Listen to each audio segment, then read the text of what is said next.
Boa noite, meus amigos. Estão me ouvindo bem? Então tá. Já que o Láudio deu essa brecha, então eu vou contar um pouquinho mais. Posso? Pode, fica à vontade. Então tá. Eu frequento aqui a Simão Pedro. O Láudio não vai se lembrar, mas é desde 87. Faz pouco tempo. Na evangelização a gente já participava dos encontros de criança, de adolescente aqui na casa. Então eu conheço quase que todo o cantinho aqui da Simão Pedro.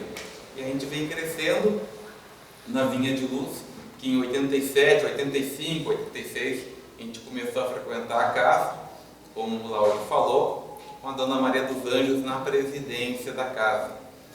A Dona Maria dos Anjos, ela desencarnou, retornou ao plano espiritual o ano passado, e nos últimos 10 anos eu tinha a oportunidade, Láudio, de uma vez por mês e tomar um cafezinho na casa dela à tarde. Ela estava com 89 anos e a gente acompanhou toda a caminhada dela. Ela falava assim, a gente perguntava: Dona Maria, como é que a senhora está? Da cabeça eu estou bem, o problema é as pernas, né? Então ela sempre uma mente muito ativa, estudiosa da doutrina espírita. Fundou a Sociedade Espírita Vinha de Luz em 18 de abril de 79. A gente teve oportunidade de passar por quase todos os departamentos da casa, assumimos a presidência há 10 anos atrás, e nos últimos 2 anos a gente passou o bastão construindo a sucessão da casa, que hoje está com a presidência da nossa irmã Silvia, a vice-presidência da nossa irmã Cláudia, que são frutos da evangelização também. Então assim a gente caminha. A Vinha de Luz também é a primeira casa espírita de Cachoeirinha, tendo aí 42 anos de idade. Então a gente fica muito feliz, muito alegre ouvindo o Láudio falar aqui. A gente falou ontem as mesmas coisas, as campanhas da área da assistência e promoção social espírita, falamos a respeito da importância do estudo na casa espírita, e que bom que a gente está aqui hoje, tendo a oportunidade de estar com vocês. Obrigado pelo carinho. A gente trouxe para introduzir o tema de hoje o antelóquio, né? O antelóquio do livro A Caminho da Luz, que é uma introdução, né? Que diz assim o nosso irmão Emmanuel: meus amigos, que Deus vos conceda a paz. É-me grata a vossa palestra a respeito dos nossos trabalhos. Esperemos e supliquemos a bênção do alto para o nosso esforço. Dando seguimento aos nossos estudos, procuremos esforçar-nos por mostrar a verdadeira posição do Evangelho do Cristo, tantas vezes incompreendido aí no mundo, em face das religiões e das filosofias terrenas. Vamos esperar os dias próximos, quando tentaremos realizar nossos planos humildes de trabalho. Que Deus vos conceda a todos tranquilidade e saúde, e a nós as possibilidades necessárias. Muito vos agradeço o concurso de cada um no esforço geral. Trabalhemos na grande colmeia da evolução, sem outra preocupação que não seja a de bem servir aquele que, das alturas, sabe de todas as nossas lutas e lágrimas. Confiemos nele, do seu coração augusto e misericordioso, parte a fonte da luz e da vida, da harmonia e da paz para todos os corações. Que ele vos abençoe. Mensagem recebida pelo querido Chico em 18 de agosto de 38, Emmanuel. Então é Emmanuel falando para nós em 38 da importância de estudarmos, de trabalharmos em conjunto, que a gente está sempre recebendo o amparo da espiritualidade amiga e benfeitora. A gente está sempre recebendo o amparo do nosso anjo da guarda, numa casa espírita, recebendo o amparo dos dirigentes espirituais da casa espírita. E é aquilo que nosso mestre nos ensina, e Kardec reitera: se nós canalizarmos a nossa energia para o bem, com toda certeza nós seremos auxiliados e todo bom intuito que a gente tiver, a gente não vai fazer sozinho. Exercitando a humildade, a gente vai dizer o seguinte: que bom o amparo do plano espiritual que nos auxilia na nossa jornada, na nossa caminhada, pois a gente não faz nada sozinho, a gente faz sempre de forma coletiva, e as grandes ideias que nós temos são nada mais, nada menos que sugestões do plano espiritual que sabe do nosso esforço no bem e nos auxiliam. Mas se nós utilizarmos aí o outro lado, que é do orgulho e da vaidade, entrando já no tema da noite de hoje, haverá falsos cristos e falsos profetas, nós diremos: que grande ideia que eu tive, mas eu sou muito inteligente mesmo, tive essa sacada e inventei até um cachorro quente para uma casa que está surgindo, não é? Mas no nosso lar, na nossa casa, a gente faz assim também. Quando o nosso companheiro, a nossa companheira, está em alguma dificuldade e a gente pensa em alguma sugestão para dar, no nosso vã de vaidade, a gente vai dizer: olha, fulano, que grande ideia que eu tive, estou até te ajudando nessa tua dificuldade, vê se tu te lembra também de me ajudar quando eu passar por dificuldade. E aí a gente já perdeu todo o propósito de caridade, de fraternidade, de harmonia. E o que seria uma ajuda do plano espiritual para a companheira em dificuldade é motivo de briga e discussão, porque aquela pessoa que se sente rebaixada, ela também vai querer revidar. Então o que o ensino do Cristo vem nos trazer? Intuitos de fraternidade, de amor, de verdade e de paz. E este capítulo 21 do Evangelho segundo o Espiritismo vem nos trazer tudo isso, mas vem mais, vem nos ensinar como a gente detectar quando algo é verdadeiro e quando algo não é verdadeiro. Vem nos ensinar que nem todo aquele que diz Senhor, Senhor, não, pensei que vocês iam me ajudar. Todo aquele que diz Senhor, Senhor, entrará. Aí vocês não comeram feijão hoje, não tomaram um cafezinho preto, nada. Senhor, Senhor, entrará no reino dos céus, né? E a gente é o que a gente mais vê, né? Aliás, falando o que a gente mais vê, o conceito, por exemplo, da palavra amor, né? Porque hoje em dia, nas redes sociais, o que a gente mais vê é: eu amo fulano, eu amo ciclano. Daí no outro dia brigam, mas não está nas redes sociais.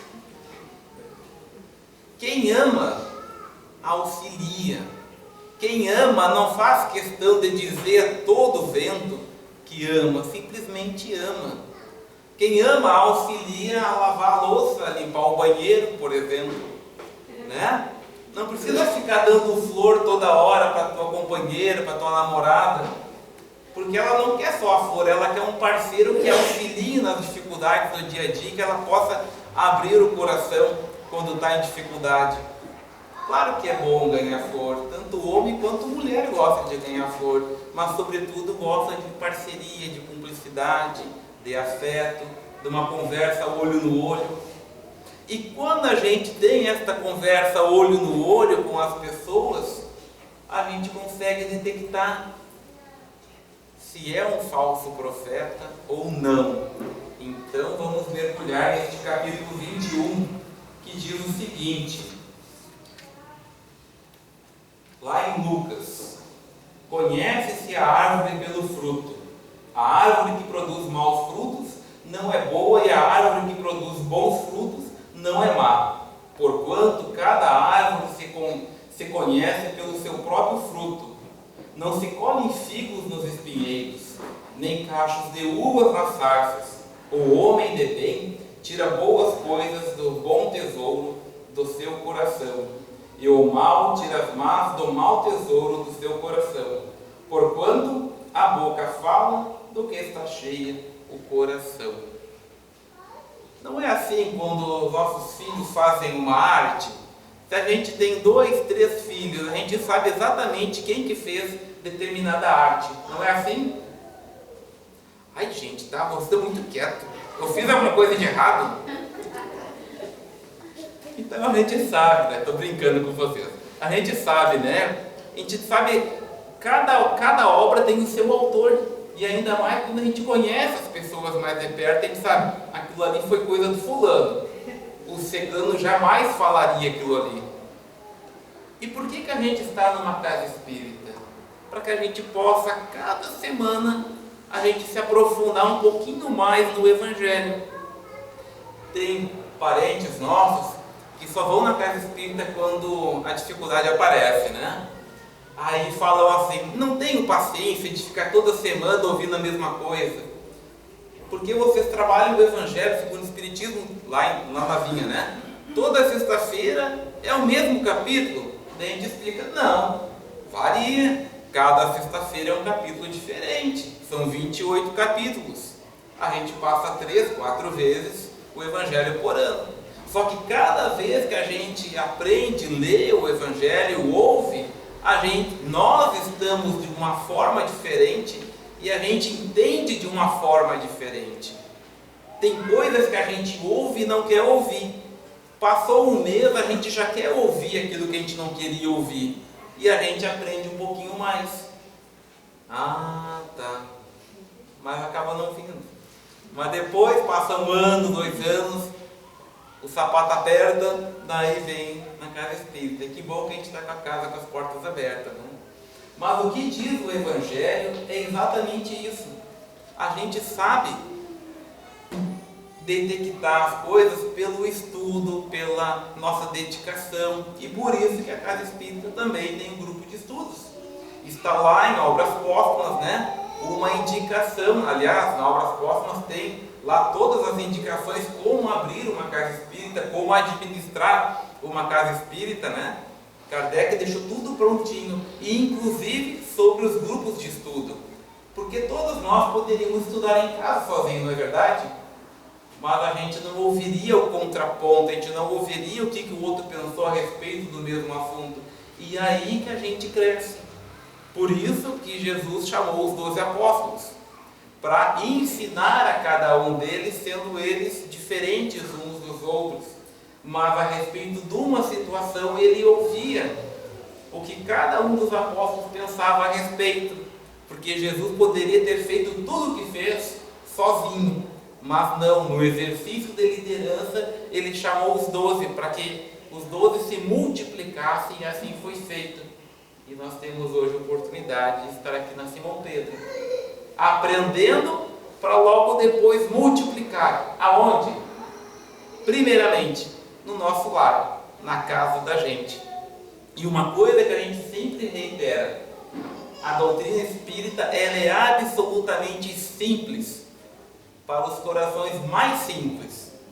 Claro que é importante a gente estudar outros autores, mas não vamos dificultar as coisas, né? Porque se a gente fica filosofando muito, a gente arremanga muito pouco as mangas para trabalhar, né? Então, por isso que Jesus chamou 12 apóstolos absolutamente leigos de determinados assuntos, para que eles pudessem ir aprendendo com o exemplo do Cristo.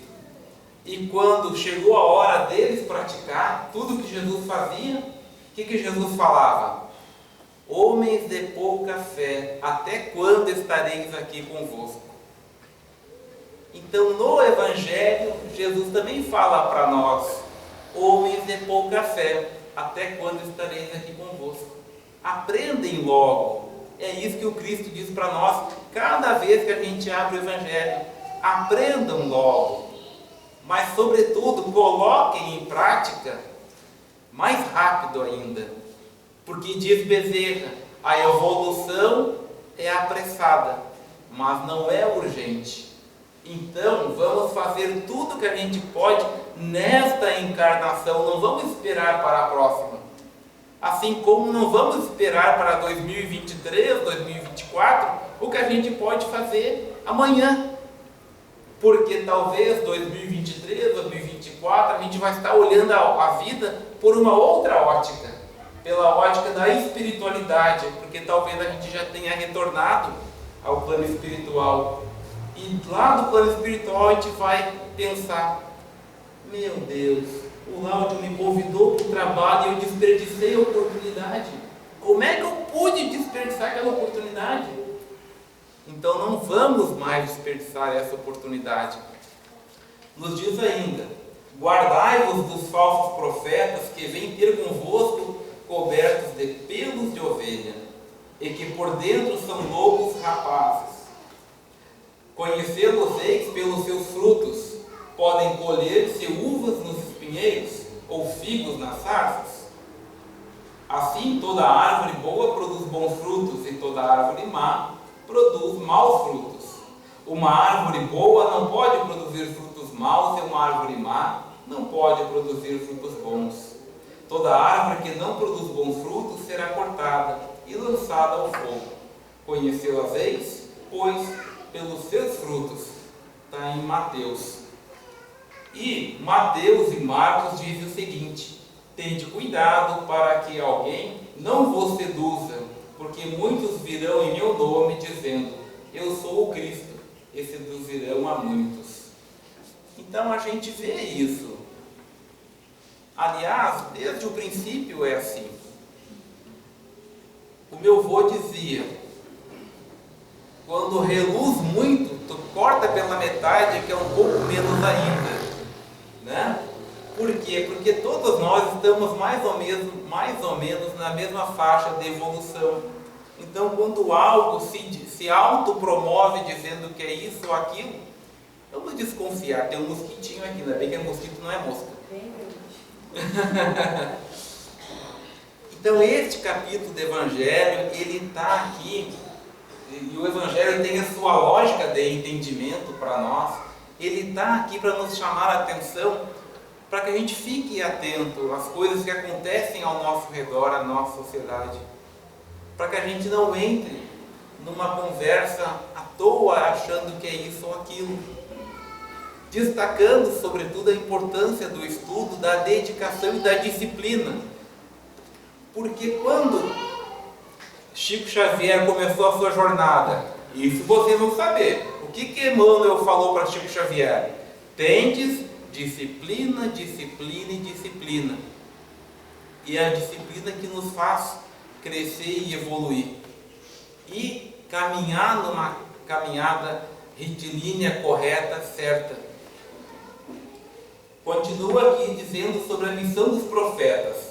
Atribui-se comumente aos profetas o dom de adivinhar o futuro, de sorte que as palavras profecia e predição se tornaram sinônimas. No sentido evangélico, o vocábulo profeta tem mais extensa significação. Diz que todo enviado de Deus com a missão de instruir os homens e de lhes revelar as coisas ocultas e os mistérios da vida espiritual. Pode, pois, um homem ser profeta sem fazer predições? Aquele que era a ideia dos judeus ao tempo de Jesus. Fazer uma reflexão aqui, porque como a gente está na casa espírita quase todo dia, o telefone toca, as redes sociais tocam, e o que as pessoas mais querem é o quê? Eu quero receber uma mensagem do fulano. E aí a gente diz: olha, o telefone bate de lá para cá. Se vier uma mensagem, a gente vai encontrar alguma forma dele entregar. Mas o objetivo da casa espírita não é este. O objetivo da casa espírita é a evolução moral de cada um de nós. E convida para estudar. E as pessoas não voltam e não vão e dizem ainda: não, mas no lugar tal vai passar uma carreata que um fulano vai psicografar. É nós com o nosso afã de pegar as coisas mais fáceis. Diz um amigo nosso: as pessoas estão com dificuldade de plantar a semente, esperar a árvore crescer para depois deitar na sombra. As pessoas não querem mais plantar a semente, querem direto deitar na sombra e descansar. Essa reflexão é importante porque o objetivo da casa espírita é este, é instruir. E está no Evangelho que Jesus nos diz, né? Amai-vos e instruir-vos. Só que a gente tem dificuldade dessas duas coisas. A gente tem dificuldade de se amar, porque a gente quer inserir o nosso ponto de vista na vida dos outros, sem saber valorizar e sem saber querer olhar no espelho a nossa própria vida. Porque quando a gente está preocupado com a vida do outro, a gente não está se preocupando com a nossa. E a gente não quer se instruir. Nós queremos as obras prontas, as coisas prontas. A gente não quer aprender a fazer o pão. A gente quer direto comprar o pão. Então, quando a gente fala para o irmão, para uma irmã, olha, não é assim, aqui na Casa Espírita tem um trabalho mediúnico, funciona tal dia, tal horário, com o objetivo coletivo, para amparar, para auxiliar os irmãos que estão no plano maior. Aí não voltam mais. Ou então, todo início de ano, aparecem as criaturas dizendo assim: olha, eu sou médium ostensivo, eu psicografo na minha casa, da noite, a madrugada toda, até de manhã. Eu vim para trabalhar na mesa mediúnica. E a gente fala: olha, irmão, tu até pode trabalhar como médium, mas tu tem que estudar, começar pelo IED, começar pelo básico. Daqui a uns 6, 7, talvez 8 anos, aí tu começa a trabalhar no trabalho mediúnico. Não voltam mais também. Por quê? Porque falta a questão da disciplina. Ou alguém passa pelo atendimento fraterno e a gente instrui: olha, o aconselhável é participar da doutrinária, depois a sequência do passo. Mas toda sexta-feira, todo sábado de noite, durante um período sim, o ideal que seja quase sempre. Também não voltam mais. Mas tudo a seu tempo, não é verdade? Não é isso que a gente aprende? Está tudo certo. A Casa Espírita está certa em colocar as informações adequadas, e por isso que a gente estuda tanto. E está certo o irmão ou a irmã também nesse momento não querer, porque não é a hora dele. Mas quando a hora dele chegar, a gente vai estar aqui à disposição, esclarecendo que haverão falsos cristos e falsos profetas, porque em outros lugares se mistura a questão da espiritualidade com a questão dos recursos materiais. E na Casa Espírita é tudo gratuito. Leva tempo para o nosso aprendizado. Mas nós temos a ansiedade dentro da gente. A gente leva, por exemplo, 50 anos para adquirir alguns bons quilos. E daí a balança nos avisa: chegamos aos 80, chegamos aos 90, chegamos aos 100 quilos. E ai, ui, vou lá no médico que a gente reduz 20 quilos em uma semana.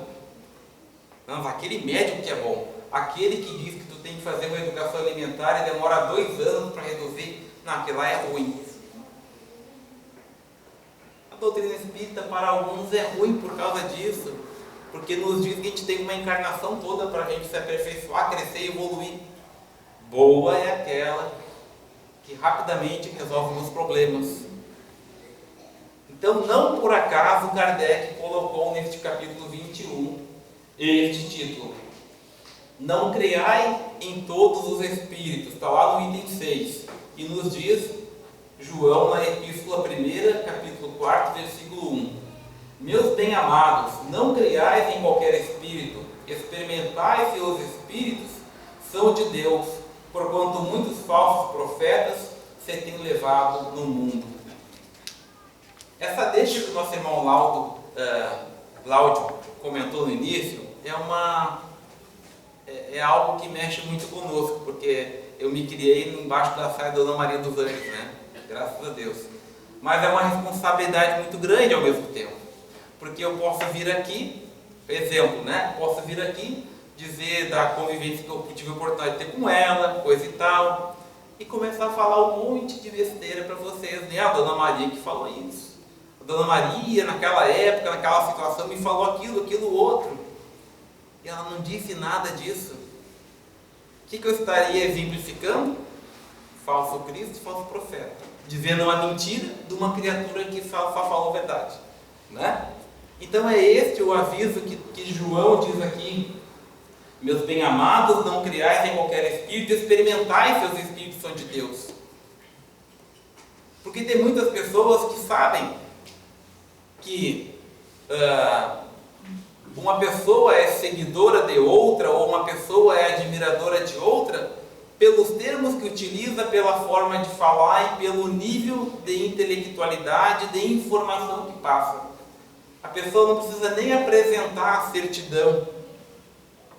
Pelo conteúdo ela já se apresenta. Assim como pela aparência física a gente detecta se uma pessoa é parente da outra, pelo conteúdo intelectual e moral a gente também vê logo se é seguidor do Cristo ou se não é seguidor do Cristo. E é isso que nós temos que estar atentos, para nós também fazermos o crivo nosso. Aí não é nem perante o outro, é quando a gente for deitar a cabecinha no travesseiro e pensar: eu me digo espírita, eu sou espírita, as minhas atitudes estão de acordo com a mensagem do Cristo e com o exemplo do Cristo? Vocês já experimentaram fazer esse exercício de noite no travesseiro? Às vezes dá vontade de chorar no cantinho, né? Que a gente se dá conta: hoje eu não fiz tudo que eu deveria ter feito da forma mais correta. Mas aí a gente se lembra de Santo Agostinho, naquele velho exercício, que eu não vou repetir porque muitas pessoas já falaram aqui, né? Aquele crivo junto ao travesseiro, de fazer a reflexão diária, né? Que bom que a gente já tem essa informação. Melhor ainda se a gente consegue colocar em prática, porque a gente vai começar a caminhar no caminho certo. Mas nos diz mais o Evangelho: os fenômenos espíritas, longe de abandonarem os falsos cristos e falsos profetas, como algumas pessoas apraz dizer, golpe mortal desferem neles. Não pensais que é o Espiritismo prodígios nem milagres, porquanto eles formalmente declaram que os não opera, do mesmo modo que a física, a química, a astronomia, a geologia revelaram as leis do mundo material, ele revela outras leis desconhecidas, as que regem as relações do mundo corpóreo com o mundo espiritual, leis que, tanto quanto aquelas outras ciências, não são leis da natureza. Então, tudo que a gente estuda na doutrina espírita e vivencia é uma lei natural. Está no livro dos Espíritos. Faz parte da lei do progresso também. Então, está tudo pronto para a gente aprender e colocar em prática. Na Vinha de Luz, através da Vinha de Luz, a gente realiza visita nos presídios, né? E são sempre experiências riquíssimas que a gente tem lá semanalmente. E no presídio, de Canoas em particular, que a gente vai, tem criaturas as mais diversas e a gente vê, chega a uma constatação que não precisa estar lá para a gente chegar a essa constatação, mas é bom que a gente esteja lá para vivenciar. São pessoas iguaizinhas a nós,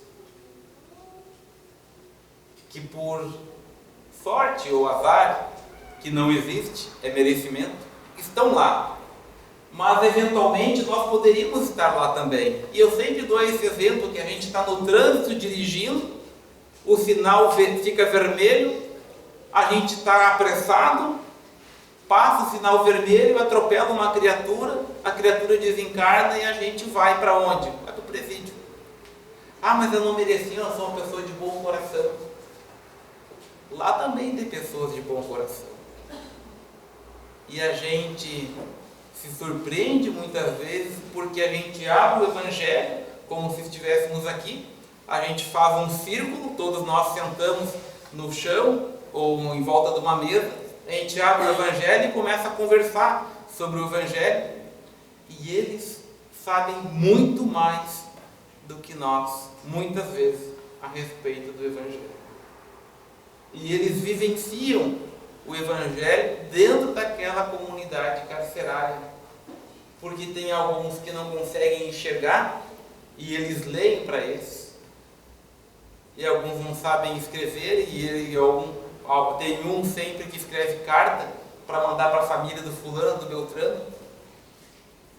Tem experiências lindíssimas, como tem vezes que a gente chega lá e são pessoas que conviveram conosco aqui na nossa região metropolitana e vêm e nos abraçam como se fosse pessoas iguais a nós.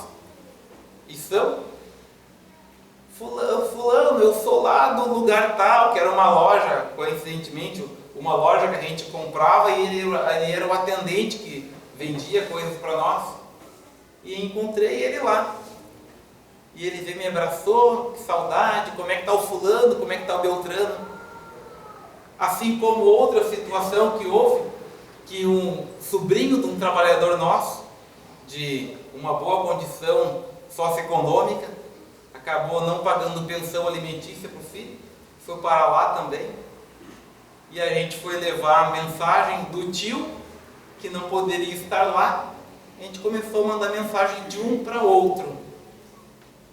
Então, a mensagem do Cristo é para todos. Não cabe a nós julgar por que o fulano está ou não está desta forma. Não cabe a nós julgar por que o fulano é assim ou não é assim dentro do nosso lar. O que cabe a nós é fazer o máximo para auxiliar, porque a gente também está sendo auxiliado. Muitas pessoas acham, que coisa mais linda que a Vinha de Luz está fazendo, visitando o presídio. Mas não, coisa mais linda são os trabalhadores do presídio abrirem as portas para a gente poder aprender com quem está lá. Não só os detentos, os apenados, mas sobretudo os trabalhadores da SUSEP, os policiais militares, porque eles também vivem encarcerados de uma certa forma. E nesses anos todos que a gente faz esse trabalho, a gente aprende muito mais do que a gente dá. É o Evangelho nos abrindo portas.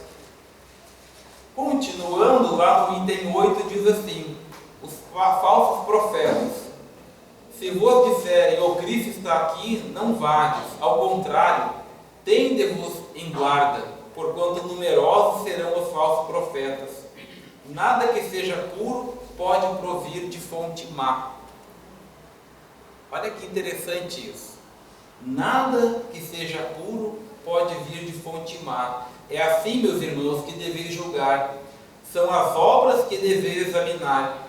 Se os que dizem investidos de poder divino revelam sinais de uma missão de natureza elevada, isto é, se possuem no mais alto grau as virtudes cristãs e eternas, a caridade, o amor, a indulgência, a bondade que concilia os corações, sem apoio das palavras apresentam os atos. Podeis então dizer, estes são realmente enviados de Deus. Desconfiai, pois, porém, das palavras melífluas, desconfiai dos escribas e dos fariseus que oram nas praças públicas, vestidos de longas túnicas. Desconfiai dos que pretendem ter o monopólio da verdade. E a gente encontra criaturas assim, e muitas vezes nós somos assim. Tudo que a gente fala é verdade, tudo que a gente pensa é a melhor forma. Na relação familiar, amanhã é domingo, então amanhã analisem a relação familiar. Normalmente os grandes fazem um churrasquinho, né, ou fazem um carreteirinho, aí vem uma salada, e tem gente que faz repolho, né? Fala de repolho, vou dar o exemplo do repolho, né? Aí tem gente que corta o repolho assim, tem gente que corta o repolho assado, não é verdade? Mas a forma que eu corto é a melhor forma, não é? Por que a gente tem isso? Por que sempre o que eu falo, o que eu faço, como eu faço é a melhor forma? Por que a gente não dá oportunidade para o outro mostrar a forma que ele faz também? Porque talvez a gente aprenda com ele. Essa mensagem, ela vem nos chamar a atenção para a gente saber que a gente pode aprender com os outros. E se a gente está aqui, é para nós aprendermos. E muitas vezes a gente tem o conteúdo, que é o Evangelho, mas a gente acha que sabe tudo e a gente diz assim: não, porque eu sou uma pessoa caridosa, amorosa, eu sou uma pessoa excepcional, eu tenho um olhar atento para tudo. Já o Paulo não, ele não dá bola para ninguém. Paulo é assim, é assado, não é, Paulo? Então vamos começar botar a sandália da humildade. Esse capítulo é para isso, para saber que a gente não é perfeito, a gente está longe de ser perfeito, mas também a gente não é tão ruim assim, não é nem o 8 e nem o 80, a gente está na caminhada do 8 para o 70, 60. O Evangelho, o significado do Evangelho é boa nova, boa mensagem. E a gente tem a oportunidade de todo sábado à noite, toda sexta à noite, trazer a boa mensagem que o Cristo nos trouxe e nós compartilharmos uns com os outros, sem cobrança, porque cada um de nós tem o seu tempo, com alegria, porque o Cristo nos trouxe a vivacidade, a alegria em tudo aquilo que Ele fazia. Inclusive naquele momento que Ele encontrou, que Ele caminhava junto com os apóstolos. Aliás, vocês já notaram que eu sou mau contador de história, mas eu consigo tirar o objetivo, tá? Eu fico até com vergonha que o Celso está aqui, o Celso é um bom contador de história, dá uma vergonha contar a história perto dele. Mas continua a história. O Cristo caminhava com os apóstolos e encontraram um animal que estava apodrecendo, um cheiro de carniça muito forte. E aí os apóstolos se afastaram e pediram para Jesus se afastar também. O cheiro está muito forte. E o que o Cristo falou? O Cristo chegou perto e falou: que lindos dentes tem esse animal. Que a gente possa enxergar os lindos dentes, as boas qualidades de cada um de nossos irmãos. E quando a gente se acordar e se olhar no espelho, antes de se assustar, porque a gente acorda com o cabelo daquele jeito, a gente possa olhar para nós e dizer: muito obrigado, meu Deus, por mais esse dia, essa oportunidade. Hoje eu vou me esforçar para ser um pouquinho melhor que ontem. Vou estar mais atento para auxiliar o meu próximo, mais próximo, e auxiliar o meu próximo na sociedade, no ambiente de trabalho, em todos os lugares. Meus amigos, obrigado pela oportunidade, obrigado pela paciência. Tenham uma boa noite, um bom final de semana.